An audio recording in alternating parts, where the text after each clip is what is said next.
حضرات محترم، السلام علیکم ورحمۃ اللہ وبرکاتہ۔ وعلیکم السلام ورحمۃ اللہ وبرکاتہ۔ الحمد للہ نحمده ونستعینه ونستغفره ونؤمن به ونتوکل علیہ ونعوذ باللہ من شرور انفسنا ومن سیئات اعمالنا، من يهده الله فلا مضل له ومن يضلله فلا هادي له، ونشهد أن لا إله إلا الله وحده لا شريك له، ونشهد أن سيدنا محمدا عبده ورسوله۔ أما بعد، فأعوذ بالله من الشيطان الرجيم، بسم الله الرحمن الرحيم۔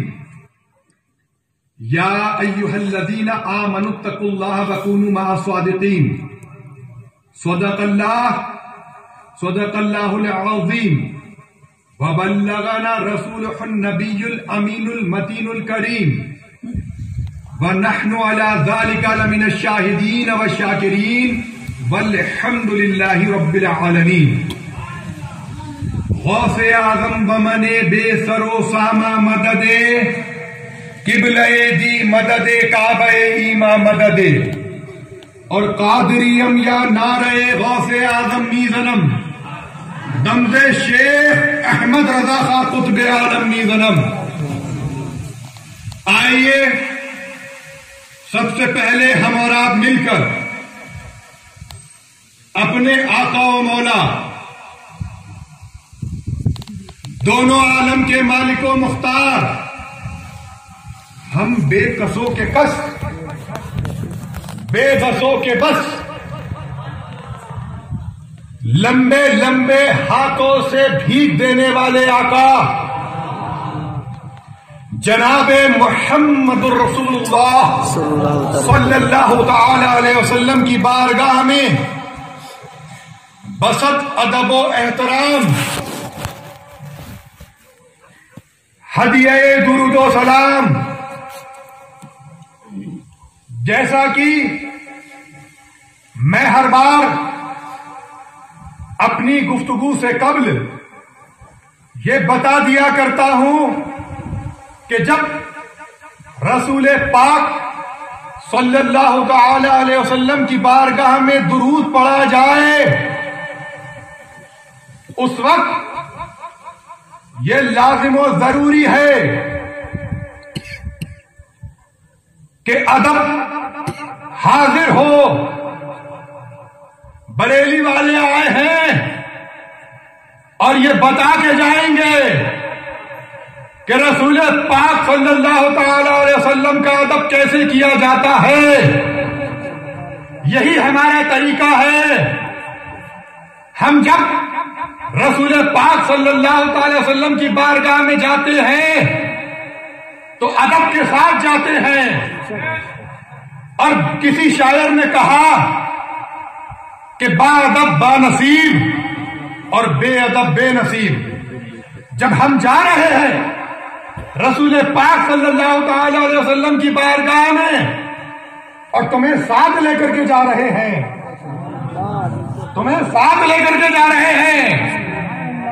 تو تمہیں بھی ادب کے ساتھ لے کر کے جائیں گے،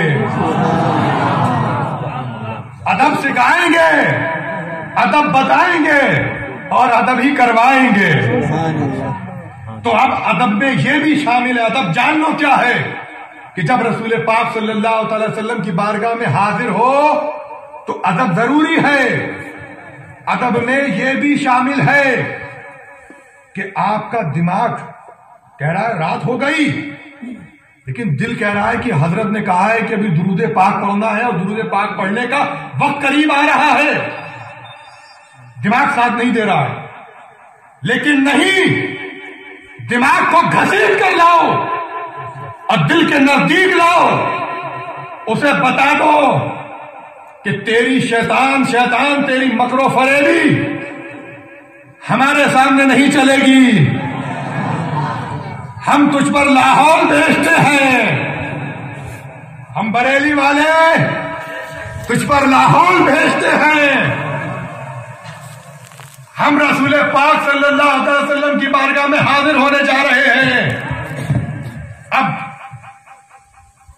دل دماغ قاعدے سے ہو گئے، لیکن گلے کا بٹن کھلا ہوا ہے، ایسے نہیں جا سکتے.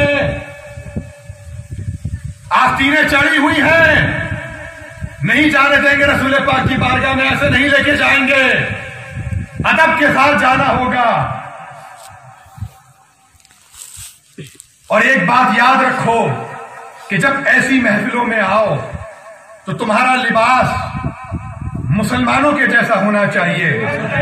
بے شک حق ہے. تمہارے سروں پر ٹوپی ہونا چاہیے، بدن پہ کرتا پاجامہ ہونا چاہیے. اب تمہاری آستین یا فائچے نیچے سے یا اوپر سے مڑے ہیں، اسے بھی کھولنا ہوگا، کیونکہ سرور کائنات کی بارگاہ میں حاضر ہونے کا وقت آ رہا ہے. تم یہاں تک یہ تک یاد رکھو کہ تم جب ایسی بارگاہوں میں آؤ تو تمہارے ناخن کٹے ہونا چاہیے. سرکار کی بارگاہ میں چلنا ہے، ناخن کٹے ہونا چاہیے.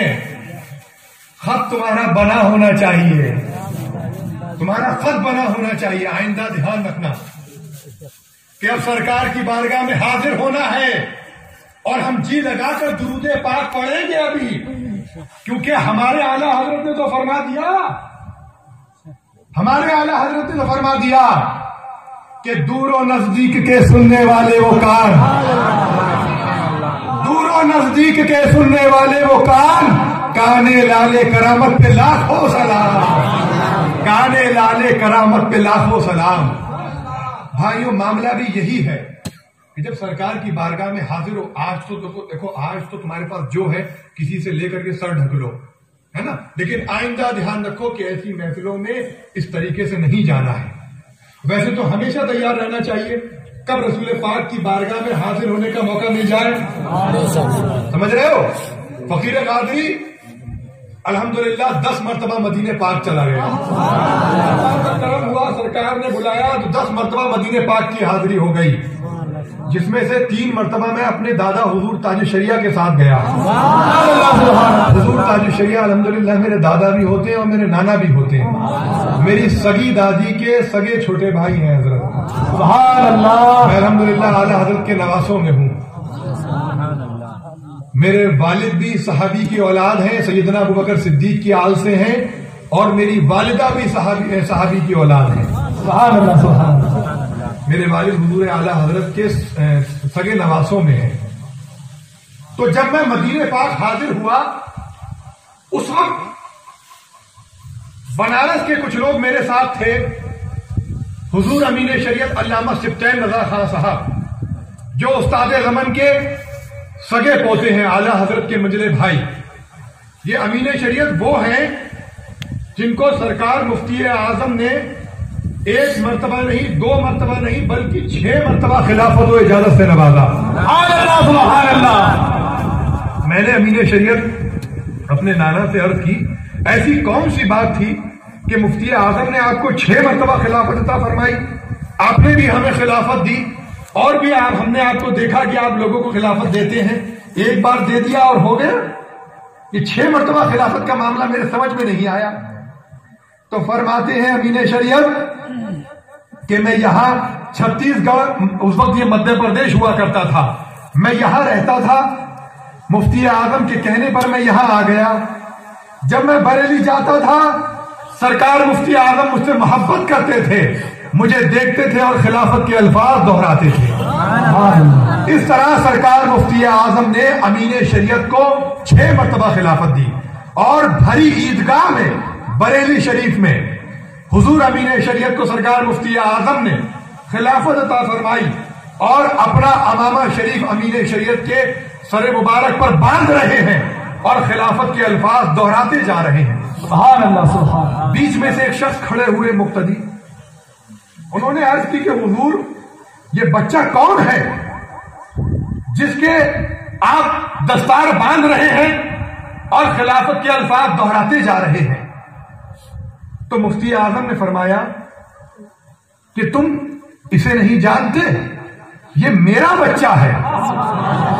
کہا کہ یہ میرا بچہ ہے. پھر کہا کہ یہ میرے بھائی علامہ حسنین رضا خان صاحب کا. سبحان اللہ سبحان اللہ. یہ علامہ حسنین رضا خان صاحب وہ ہیں جو اعلیٰ حضرت کے سگے بھتیجے ہیں، اعلیٰ حضرت کے خلیفہ بھی ہیں، اعلیٰ حضرت کے داماد بھی ہیں، اعلیٰ حضرت کے شاگرد بھی ہیں. اور جب اعلیٰ حضرت نے اپنی آخری وصیت فرمائی تو حجت الاسلام سے مخاطب ہوئے. حجت الاسلام سے کہا مصطفیٰ رضا کو بلاؤ اور علامہ حسنین رضا کو بلاؤ. تینوں کو جمع کیا گیا. حجت الاسلام سے مخاطب ہو کر کے فرمایا کہ تم مصطفیٰ رضا اور تمہارا بھائی حسنین، یہ تینوں بھائی دین کے کام کو مل کر کریں گے تو بخوبی انجام دے سکیں گے. سبحان اللہ سبحان اللہ. ہاں اعلیٰ حضرت اپنا بیٹا فرماتے تھے، اعلیٰ حضرت اپنا بیٹا فرماتے تھے اپنے سگے بھتیجے کو. یہ تو محبتیں ہیں استاد زمان اور اعلیٰ حضرت میں. تو جب علامہ حسنین رضا خان صاحب اعلیٰ کے داماد تھے، اعلیٰ کی بیٹی سے شادی ہوئی تھی، اس کے بعد ان سے ایک بیٹی پیدا ہوئی، اور پھر اعلیٰ حضرت کی جو بیٹی علامہ حسنین رضا خان صاحب کے نکاح میں تھی ان کا وصال ہو گیا. ان سے صرف ایک بیٹی پیدا ہوئی. اس کے بعد علامہ حسنین رضا خان صاحب کا دوسرا نکاح ہوا. لیکن اس وقت اعلیٰ حضرت نے فرمایا تھا کہ اگر میری دوسری بیٹی بھی ہوتی تو میں علامہ حسنین رضا خان کے نکاح میں دے دیتا. یہ علامہ حسنین رضا خان کی شان ہے، امین شریعت کے والد محترم. یہ اعلیٰ حضرت کی مزار پاک جو بنی، یہ باتیں کوئی بتائے گا نہیں آپ کو، ہے نا، یہ باتیں کوئی بتائے گا نہیں. میں نے خود امین شریعت سے سنی ہے. 10 سال الحمدللہ میں نے اپنے نانا کی خدمت کی ہے، ان کی جوتیاں سیدھی کی ہیں میں نے 10 سال. تو امین شریعت فرماتے ہیں کہ یہ اعلیٰ حضرت کی جو خانقاہ بنی، اعلیٰ کے سینے مبارک کا جو حصہ ہے وہ علامہ حسنین رضا خان صاحب کا مکان ہوا کرتا تھا، جو اعلیٰ حضرت کی درگاہ میں وقف کیا انہوں نے. اور امین شریعت علامہ سبطین رضا خان صاحب کی پیدائش جو ہے وہ درگاہ اعلیٰ کے پیچھے کے حصے میں ہوئی ہے. تو جب اعلیٰ حضرت کے بھتیجے علامہ حسنین رضا خان صاحب کا دوسرا نکاح ہوا، پہلی اولاد ہوئی امین شریعت علامہ سبطین رضا خان. دوسرے ہوئے مظہر مفتی اعظم، جن کو مفتی اعظم نے اپنی آنکھوں کی ٹھنڈک کہا. مفتی اعظم نے اپنی آنکھوں کی ٹھنڈک کہا. مفتی اعظم فرماتے ہیں کہ میں تحسین میاں کو دیکھتا ہوں تو میری آنکھوں میں ٹھنڈک محسوس ہوتی ہے. میں ابھی علماء کرام سے مخاطب ہوں، عوام تو سمجھے گی نہیں، میں علماء کرام سے مخاطب ہوں. مظہر مفتی اعظم، محدث بریلوی، صدر العلماء علامہ شاہ مفتی محمد تحسین رضا خان دوسرے شہزادے پیدا ہوئے. پھر تیسرے شہزادے پیدا ہوئے حبیب العلماء شاہ علامہ حبیب رضا خان. پھر ایک بیٹی پیدا ہوئی علامہ حسنین رضا خان صاحب کی اولادوں میں، جو حضور تاج الشریعہ کے نکاح میں تھی. حضور تاج الشریعہ مدد اللہ العالی علیہ رحمت و رضوان حضور امین شریعت کے سگے بہنوئی ہیں. یعنی کہ یہ کہ حضور تاج الشریعہ علامہ حسنین رضا خان صاحب کے اکلوتے داماد ہیں، اور جن کے صرف ایک ہی نواسے ہیں. کون؟ ارے قائد ملت، نانا بھی دیکھو اور نواسے بھی دیکھو. تو میں بتانا یہ چاہ رہا تھا کہ امین شریعت کا تعارف کرانا چاہ رہا تھا. میں مختصر تعارف کرا سکا، بہت لمبا چوڑا تعارف تو نہیں کرا پایا. لیکن اس وقت امین شریعت کے کچھ مریدین مدینہ پاک میں میرے ساتھ تھے. معاملہ یہ ہوا کہ مکہ شریف سے ہم لوگ عمرے سے فارغ ہو کر مدینہ پاک سرکار کی بارگاہ میں حاضر ہوئے. اس وقت پہلا دن تھا، نہائے دھوئے تیار ہوئے، خوشبو لگائی، نئے کپڑے پہنے، اب تیار ہو کے رسول پاک صلی اللہ تعالی علیہ وسلم کی بارگاہ کی طرف بڑھے تو میرے ساتھ وہ لوگ بھی موجود تھے. سرکار کی بارگاہ کی طرف بڑھے. روضہ شریف کی جالی سے قبل ہم لوگ پہلے رک گئے, پڑھنے بیٹھ گئے. یہ ہماری عادت ہے کہ پہلے جب سرکار کی بارگاہ میں جاتے ہیں تو پہلے کچھ پڑھتے ہیں, پہلے اپنے آپ کو پاک صاف کرتے ہیں. ایسے سرکار کی بارگاہ میں بریلی والے نہیں جاتے, ادب کے ساتھ جاتے ہیں. تو سرکار کی بارگاہ میں جب جانے لگا تو میں بیٹھ گیا, رک گیا. بیٹھنے کے بعد میں پڑھنے لگا, انتظار کرنے لگا کہ میں جو کیفیت چاہ رہا تھا, جو کیفیت میں چاہ رہا تھا رسول پاک کی بارگاہ میں حاضر ہونے کے لیے, وہ بن نہ پائی. بہت دیر میں نے کوشش کری, بہت معاملات کرے, لیکن وہ کیفیت نہیں بن رہی. میں پریشان ہو گیا, مضطرب ہو گیا. بے چین ہونے کے بعد وہاں سے اٹھ کے میں واپس ہوٹل چلا گیا. پھر ظہر کی نماز کا وقت ہوا. میں نے سوچا کہ نماز پڑھوں گا مسجد نبی شریف میں, اس کے بعد پھر کوشش کروں گا کہ رسول پاک صلی اللہ علیہ وسلم کی بارگاہ میں حاضر ہوں. پھر میں نے ظہر کی نماز پڑھی, اور نماز پڑھنے کے بعد میں نے دوبارہ کوشش کی وہاں جانے کی. پھر بھی میں دیکھ رہا ہوں کہ وہ کیفیت اس پر نہیں بن رہی جو میں چاہ رہا ہوں. کیوں؟ کیونکہ معاملات یہ تھے کہ ہم گناہگار لوگ, سیاہکار, خطاکار, گناہوں کی وجہ سے ہماری وہ کیفیت نہیں بن رہی. پھر میں پریشان ہوا, میں واپس چلا گیا دوبارہ. پھر اب عصر کی نماز میں آیا. عصر کی نماز میں نے پڑھی, بہت ذمہ داری سے عصر کی نماز پڑھی. اس کے بعد میں رسول پاک کی بارگاہ کی طرف متوجہ ہوا. میں نے رسول پاک صلی اللہ علیہ وسلم کی بارگاہ میں عرض کیا, میں نے کہا یا رسول اللہ کرم فرمائیے, یا رسول اللہ کرم فرمائیے. سرکار کا کرم ہوا, الحمدللہ ثم الحمدللہ.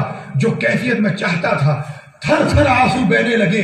رسول پاک کی بارگاہ کی طرف میں گیا نہیں, مجھے ایسا لگا کہ میرے قدم مجھے ادھر لے جا رہے ہیں. تو رسول پاک صلی اللہ علیہ وسلم کی بارگاہ میں جب حاضر ہو تو ادب کے ساتھ, ادب کے ساتھ. تو اب سروں کو جھکا لو, میری طرف مت دیکھو, سروں کو جھکا لو اور سرکار کی بارگاہ میں درود پاک پڑھو.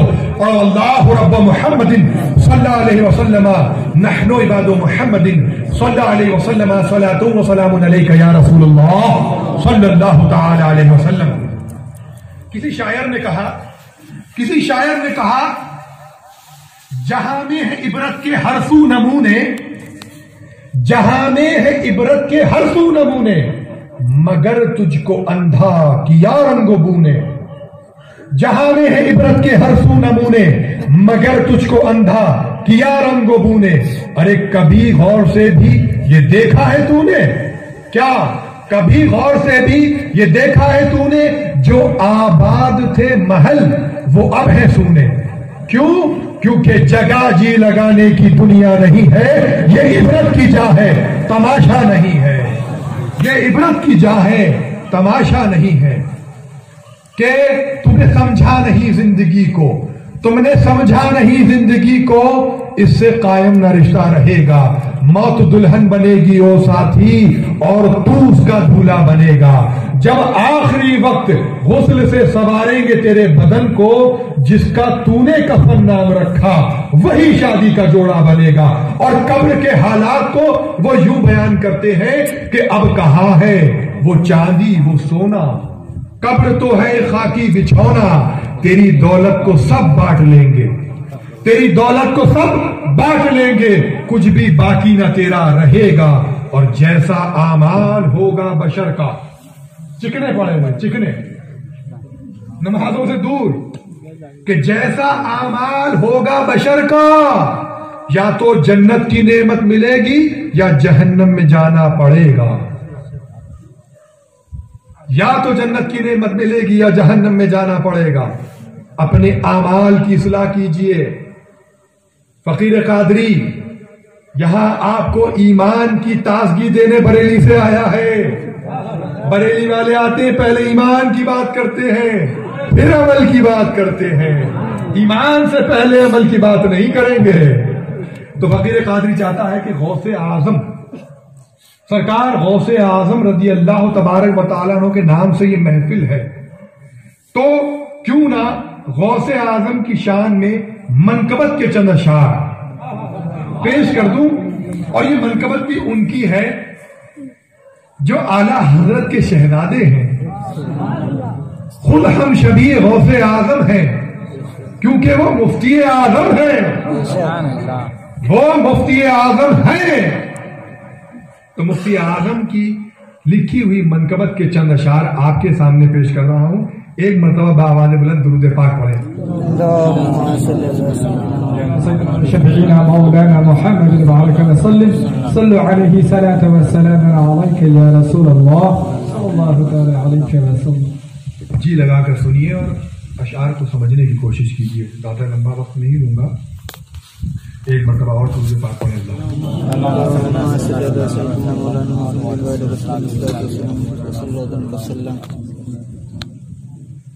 تجلی نور قدم غوث اعظم، تجلی نور قدم غوث اعظم، تجلی نور قدم غوث اعظم، تجلی نور قدم غوث اعظم، تجلی نور قدم غوث اعظم، تجلی نور قدم غوث اعظم، ضیاء سراج و ظلم غوث اعظم، تجلی نور قدم غوث اعظم۔ اور تیرا ہل ہے تیرا حرم غوث اعظم، تیرا ہل ہے تیرا حرم غوث اعظم، عرب تیرا تیرا عجم غوث اعظم، تجلی نور قدم غوث اعظم، ضیاء سراج و ظلم غوث اعظم۔ اور آگے دیکھیے مفتی اعظم کیا فرماتے ہیں کہ چلا ایسی تیغے دو دم غوث اعظم، چلا ایسی تیغے دو دم غوث اعظم، کہ عادا کے سر ہو قلم غوث اعظم۔ دیکھیے میں ایک بات بتا دوں میں کہ یہ آدھا یہ دشمن، یہ مفتی اعظم کا اشارہ ان لوگوں کی طرف ہے، مفتی اعظم کا اشارہ ان لوگوں کی طرف ہے جن کو رسول پاک صلی اللہ تعالی علیہ وسلم نے ایک ایک کا نام لے کر مسجد سے لگا دیا۔ مفتی اعظم انہی کی طرف اشارہ فرما رہے ہیں۔ اب جن کو رسول پاک صلی اللہ تعالی علیہ وسلم نے بھگا دیا ہو تو یہ ہمارے کمیٹی کے متولی کون ہوتے ہیں؟ یہ کون ہے کہ اماموں کو روک رہے ہیں، رد کرنے سے روک رہے ہیں، جن کا رد رسول پاک نے کیا، تم کون ہوتے ہو ان کا رد ہوگا؟